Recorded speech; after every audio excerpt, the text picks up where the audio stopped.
ओम नमः शिवाय। शिवजी सदा सहाय। ओम नमः शिवाय। गुरुजी सदा सहाय।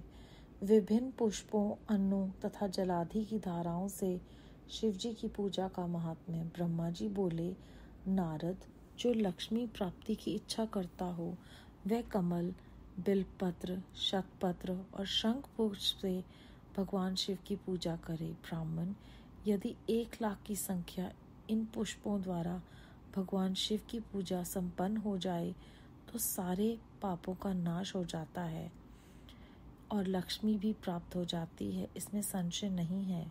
प्राचीन पुरुषों ने 20 कमल का एक प्रस्थ बताया है। 1 सहस्त्र बिल पत्रों को भी एक प्रस्थ कहा गया है। 1 सहस्त्र शतपत्र से आधे प्रस्थ की परिभाषा कही गई है।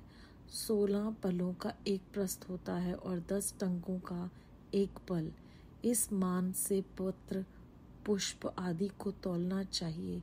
जब पूर्वोक्त संख्या वाले पुष्पों से शिव की पूजा हो जाती है तब सकाम पुरुष अपने संपूर्ण अभिष्ट को प्राप्त कर लेता है।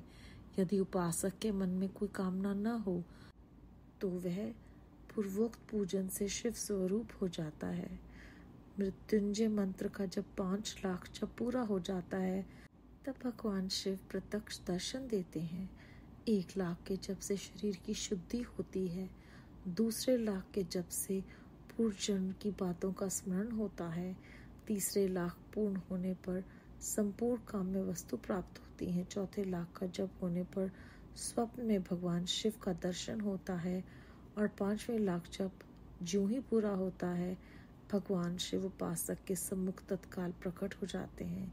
इसी मंत्र का 10,00,000 जप हो जाए तो संपूर्ण फल की सिद्धि होती है। जो मोक्ष की अभिलाषा रखता है वह 1,00,000 द्वरभों द्वारा शिव का पूजन करे। मुनि श्रेष्ठ सर्वत्र लाख की संख्या समझनी चाहिए। आयु की इच्छा वाला पुरुष 1,00,000 ध्रुवों द्वारा पूजन करे। जिसे पुत्र की अभिलाषा हो वह धतूरे के 1,00,000 फूलों से पूजा करे। लाल डंडल वाला धतूरा पूजन में शुभदायक माना गया है। अगस्त्य के 1,00,000 फूलों से पूजा करने वाले पुरुष को महान यश की प्राप्ति होती है। यदि तुलसी दल से शिव की पूजा करें तो उपासक को भोग और मोक्ष दोनों सुलभ होते हैं। लाल और सफेद आंख, अपामार्ग और श्वेत कमल के 1,00,000 फूलों द्वारा पूजा करने से भी उसी फल, भोग और मोक्ष की प्राप्ति होती है। जपा के 1,00,000 फूलों से की हुई पूजा शत्रुओं को मृत्यु देने वाली होती है। करवीर के 1,00,000 फूल यदि शिव पूजन के उपयोग में लाए जाएं तो वे यहाँ रोगों का उच्चाटन करने वाले होते हैं। बंदूक, दोपहरिया के फूलों के द्वारा पूजन करने से आभूषण की प्राप्ति होती है। चमेली से शिव की पूजा करके मनुष्य वाहनों को उपलब्ध करते हैं, इसमें संशय नहीं। अलसी के फूलों से महादेव जी का पूजन करने वाला पुरुष भगवान विष्णु को प्रिय होता है। शमी पत्रों से पूजा करके मनुष्य मोक्ष प्राप्त कर लेता है।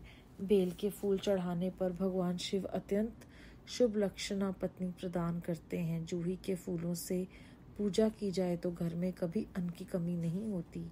कनेर के फूलों से पूजा करने पर मनुष्य को वस्त्र की प्राप्ति होती है। सेदुआर या शेफालिका के फूल से शिव का पूजन किया जाए तो मन निर्मल होता है। 1,00,000 बिल्व पत्र चढ़ाने पर मनुष्य अपनी सारी काम्य वस्तुएं प्राप्त कर लेता है।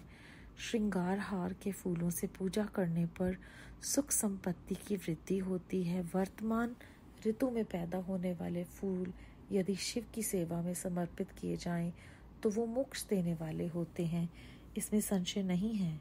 राई के फूल शत्रुओं को मृत्यु प्रदान कराने वाले होते हैं। इन फूलों को 1,00,000 की संख्या में शिव के ऊपर चढ़ाया जाए तो भगवान शिव प्रचुर फल प्रदान करते हैं।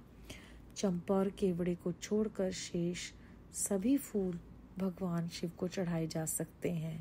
विप्रवर, महादेव जी के ऊपर चावल चढ़ाने से मनुष्य की लक्ष्मी बढ़ती है। ये चावल अखंडित होने चाहिए और इन्हें उत्तम भक्ति भाव से शिव के ऊपर चढ़ाना चाहिए। रुद्र प्रधान मंत्र से पूजा करके भगवान शिव के ऊपर बहुत सुंदर वस्त्र चढ़ाएं और उसी पर चावल रखकर समर्पित करें तो उत्तम है। भगवान शिव के ऊपर गंध, पुष्प आदि के साथ एक श्रीफल चढ़ाकर धूप आदि निवेदन करें तो पूजा का पूरा पूरा फल प्राप्त होता है। यहाँ शिव के समीप 12 ब्राह्मणों को भोजन कराएं। इससे मंत्र पूर्वक सांगोपांग लक्ष्य पूजा संपन्न होती है। जहाँ 100 मंत्र जपने की विधि हो, वहाँ 108 मंत्र जपने का विधान किया गया है। तिलों द्वारा शिव जी को 1 लाख आहुतियाँ दी जाएं अथवा 1 लाख तिलों से शिव की पूजा की जाए तो वह बड़े बड़े पातकों का नाश करने वाली होती है। जौ द्वारा की हुई शिव की पूजा स्वर्गीय सुख की वृद्धि करने वाली है, ऐसा ऋषियों का कथन है। गेहूं के बने हुए पकवान की हुई शंकर जी की पूजा निश्चय ही बहुत उत्तम मानी गई है। यदि उससे 1,00,000 बार पूजा हो तो उससे संतान की वृद्धि होती है। यदि मूंगा से पूजा की जाए तो भगवान शिव सुख प्रदान करते हैं। प्रयुंग द्वारा सर्वाध्यक्ष परमात्मा शिव का पूजन करने मात्र से उपासक के धर्म, अर्थ और काम भोग की वृद्धि होती है तथा वह पूजा समस्त सुखों को देने वाली होती है। अरहर के पत्तों से श्रृंगार करके भगवान शिव की पूजा करें। ये पूजा नाना प्रकार के सुखों और संपूर्ण फलों को देने वाली है। मुनि श्रेष्ठ, अब फूलों की लक्ष्य संख्या का तौल बताया जा रहा है, प्रसन्नता पूर्वक सुनो। सूक्ष्मान का प्रदर्शन करने वाले व्यास जी ने एक प्रस्थ शंख पुष्पों को 1 लाख बताया है। 11 प्रस्थ चमेली के फूल हों तो वही 1 लाख फूलों का मान कहा गया है। जूही के 1 लाख फूलों का भी वही मान है। राई के 1 लाख फूलों का मान 5.5 प्रस्थ है। उपासक को चाहिए कि वह निष्काम होकर मोक्ष के लिए भगवान शिव की पूजा करे। भक्ति भाव से विधि पूर्वक शिव की पूजा करके भक्तों को पीछे जलधारा समर्पित करनी चाहिए। ज्वर में जो मनुष्य प्रलाप करने लगता है उसकी शांति के लिए जलधारा शुभ कारक बताई गई है।